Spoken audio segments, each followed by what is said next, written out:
നമസ്കാരം. പതിരും കതിരും.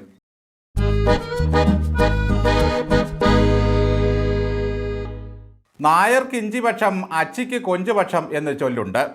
ഇഞ്ചിയും കൊഞ്ചും എല്ലാം കൂടി ചേർന്ന ഒരു പക്ഷം അധികാരത്തെ എങ്ങനെ ദുർവിനിയോഗം ചെയ്തു എന്നതിന് തെളിവാണല്ലോ ഇപ്പോഴത്തെ മാസപ്പടി കേസ്.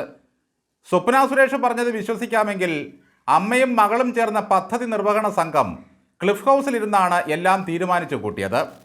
അവർ നീട്ടുന്ന കടലാസുകളിൽ ഒപ്പിട്ട് കൊടുക്കുക എന്നത് മാത്രമായിരുന്നു കാർന്നോരുടെ പ്രധാന പരിപാടി. 66 ലക്ഷത്തിൻ്റെ നഷ്ടക്കണക്കും 5 ലക്ഷത്തിൻ്റെ ചെറിയ വിറ്റുവരവും മാത്രമുള്ള ദുർബല സ്ഥാപനമാണ് വീണ തായ്ക്കണ്ടിയുടെ എക്സാലോജിക് എന്നാണ് ED കണ്ടെത്തിയിട്ടുള്ളത്.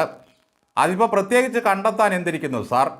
LP സ്കൂളിലെ ടീച്ചറായി റിട്ടയർ ചെയ്ത കമലേട്ടത്തിയുടെ പെൻഷൻ കാശുകൊണ്ട് AKG സെൻറ്ററിൻ്റെ വിലാസത്തിൽ തുടങ്ങിയ തട്ടുകട കമ്പനിക്ക് മൈക്രോസോഫ്റ്റ് ആകാൻ കഴിയുമോ? വെറുതെ ഇരിക്കുന്ന തള്ളയ്ക്ക് കാൽപ്പണത്തിൻ്റെ താലി പോരെ എന്ന മട്ടിൽ കടയും തുറന്നു വെച്ച് വെറുതെ ഇരിക്കുന്ന മകൾക്ക് മാസം ഒരു 8 ലക്ഷം രൂപ വെച്ച് കൊടുക്കരുതോ കർത്താവേ എന്ന് പിണറായി വിജയൻ ചോദിച്ചു. IT വകുപ്പും മലിനീകരണ വകുപ്പും എല്ലാം കയ്യിൽ വെച്ചുകൊണ്ട് നടന്ന പിണറായി വിജയനെ ഭയന്ന് കർത്താവ് അതുപോലെ ചെയ്തു.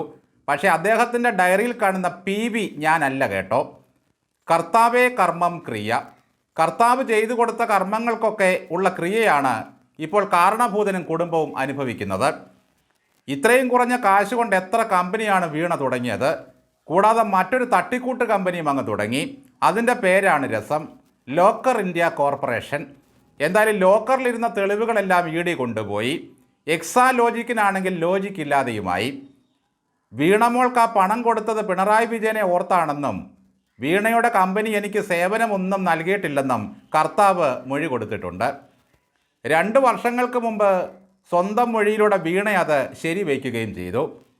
എന്നിട്ടാണ് അൾട്ടിമേറ്റ് അന്തങ്ങളായ അനിൽകുമാറും അരുൺകുമാറും ഒക്കെ നിത്യവും ചാനൽ ചർച്ചകളിൽ വന്നിരുന്ന് മകള് കൊടുത്ത സേവനത്തെപ്പറ്റി പൊക്കിയടിച്ചത്. MS ഓഫീസ്, താലി, പവർ പോയിൻ്റ് ഇത്രയും സേവനങ്ങളാണ് നൽകിയത്, എന്താ പോരെ എന്നായിരുന്നു അരുൺകുമാറിൻ്റെ ചോദ്യം. ഈ രഹസ്യങ്ങളെല്ലാം അറിയാമായിരുന്നിട്ടും പിണറായി വിജയനും പാർട്ടിയും പാവം പിടിച്ച എത്രയോ യുവാക്കളുടെ ജീവിതമാണ് കോഞ്ഞാട്ടയാക്കിയത്. അവരിപ്പോഴും അകത്ത് കിടക്കുകയാണ്. ബാലനും ശ്രീമതിയും ശൈലജയും എന്നു വേണ്ട സകല അമ്മായി സഖാഫികളും വന്ന് പറഞ്ഞത് പാവം പിടിച്ച കുട്ടി അവൾ മിടുക്കിയാണ്, ഒരു കമ്പനി തുടങ്ങി കാശുണ്ടാക്കിയതാണോ കുഴപ്പമെന്നായിരുന്നു. അച്ഛൻ്റെ അധികാരത്തിൻ്റെ തണലിൽ കണ്ടവൻ്റെ കാശ് വാങ്ങി സുഖിച്ച് ജീവിതം നയിക്കുന്ന ഈ കുട്ടിയൊക്കെയാണ് കമ്മ്യൂണിസത്തിൻ്റെ മഹത്തായ സംരംഭങ്ങൾ. പണ്ട് വരവേൽപ്പ് എന്ന സിനിമയിൽ ലേബർ ഓഫീസറായ തിലകൻ പറഞ്ഞത് ഓർത്തു പോകുന്നു.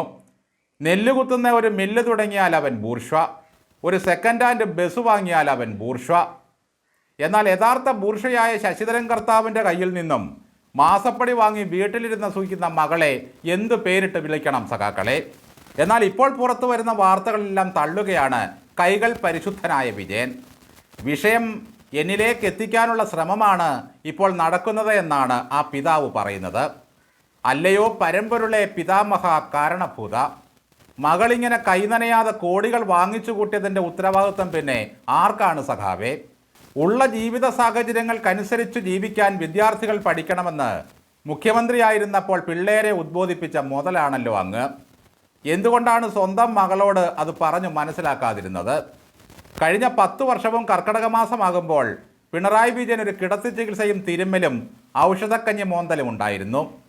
എണ്ണത്തോണിയിൽ 10 ദിവസം കിടക്കുന്നതായിരുന്നു രീതി. ഇത്തവണ പിണറായി വിജയൻ്റെ കർക്കിടക ചികിത്സയെപ്പറ്റിയുള്ള വാർത്തകളൊന്നും കണ്ടില്ല. കേട്ടോ സഖാവേ? എന്തായാലും കർക്കിടക മാസം ശരിക്കും കമ്മ്യൂണിസത്തിന് നല്ല ചികിത്സ നൽകിക്കൊണ്ടിരിക്കുകയാണ്.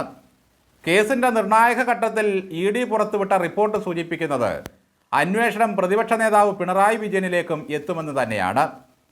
നാളെ കന്റോൺമെൻറ്റ് ഹൗസ് തള്ളിത്തുറന്ന ED സംഘം വന്ന് പിണറായി വിജയനെ പൊക്കിക്കൊണ്ട് പോകുന്നതിനും നമ്മൾ ചിലപ്പോൾ സാക്ഷ്യം വഹിച്ചേക്കും.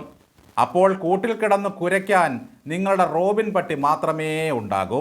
വിചിത്രം വിധി വൈഭവം.